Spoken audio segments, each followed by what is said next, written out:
Israeli firms now control 8 of the world's biggest VPNs, accounting for 30 to 40% of the overall VPN market. Let's get into it. Why does this matter? One of the things that I was thinking about when I was reading this article is what sort of data actually flows through VPNs and who are the users? When do they use it? And the very first thought that came to my mind is when governments actually shut down internet access to social media platforms during riots, during protests, and that sort of thing. And what a lot of people on the ground do is they use VPNs to circumvent a lot of these blocks because they're usually IP address blocks. And that in itself is also very important.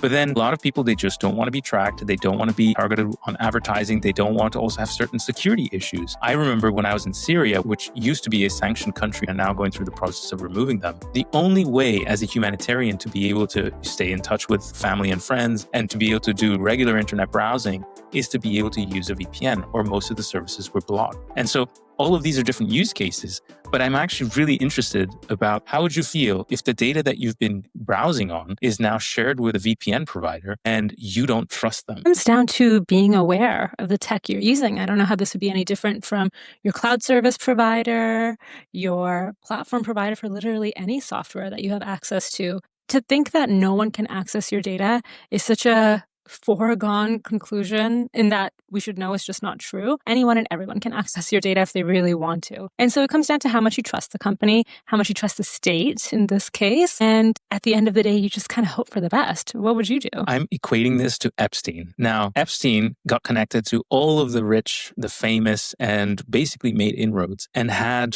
what may be blue books, green books, we don't know what kind of books, but contact books with all the different experiences and things like that were happening, that were going to indict a lot of the rich and famous. And what is it that a VPN does? It masks your online activity. It's the most intimate and personal data that you could have on the web that is masked by a VPN. And in fact, the VPN company needs to ingest that data to then mask it and then give you the data packets that give you the internet access that you want. Most VPN companies state that they would use all the best data privacy practices, and they have been trusted for well over a decade on this. But this is the reason that I say Epstein was that VPN, because he had the information and he maintained it for himself until he got in trouble. And then we started hearing more about things happening and leaking and coming out. And this is one of the reasons that I think it's so similar in case. Again, we as normal human beings and citizens, we're not necessarily the rich and famous, but it's important. Because you know why? If these kinds of things are being leaked, and we see this with phishing attacks and all sorts of different hacks, you can be coerced into doing things that you're typically not going to do. And that data is still really one of the most important factors that you want to be able to guard. So I'm personally annoyed by this because in my research for VPNs, not just in Syria, but even in the past, I had assumed that the data would just get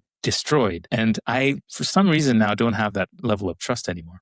Do you? I have another question. Does it matter to you that the vast majority of VPN access is controlled by one state? I think that it would not matter if I had trust in the state. But I have seen that, and I'm not taking sides in this discussion with regards to the Israel-Gaza conflict. Or am I going to take sides with regards to where Israel is starting to bomb many of the countries in the MENA region? But one of the challenges is that in case you do not align with their agenda, then what is that going to mean for your VPN data? And that to me is the concern. Because for me, take the state actor out. If you are a company, I know that the commercial interest is to keep my data safe. That's it. It's very relatively simple, even though nowadays it's getting more complex with companies selling your data, even though they don't need it for financial reasons. But the reason that I'm saying be careful what you do on the internet, but at the same time, be careful of the protections you think you may have, which at some point may not be the case. If you rise up and become an influencer, as an example, and you have outsized power over an audience, that is maybe going to become a concern. See how this would be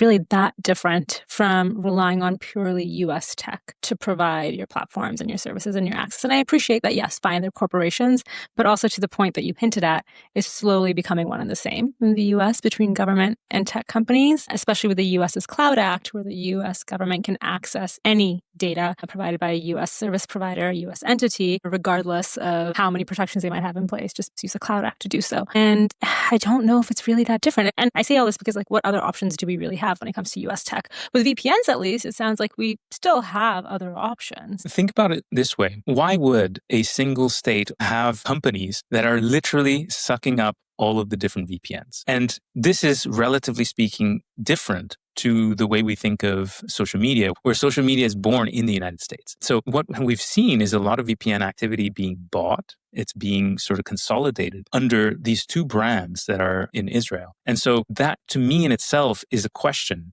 Because sure, it's an interesting business, but the question does arise, why is that the case to all be amassed in one space? Now, you can say consolidation within the sector of specific players in an industry, absolutely. But I also think that there is an analysis that does need to be done with regards to, well, there may be another side of this story, and it is a very valuable strategic asset. It's not just the PR machine that we talk about in the United States. This is the data machine of very, very highly sensitive data. Epstein, as the example I was using, has been accused, and there's no real concrete proof, has been accused of being an Israeli strategic asset, but used in very similar ways. Again, this may be really moving into conspiracy theories, but at the same time, how would you want to move in this respect? Definitely an area to watch.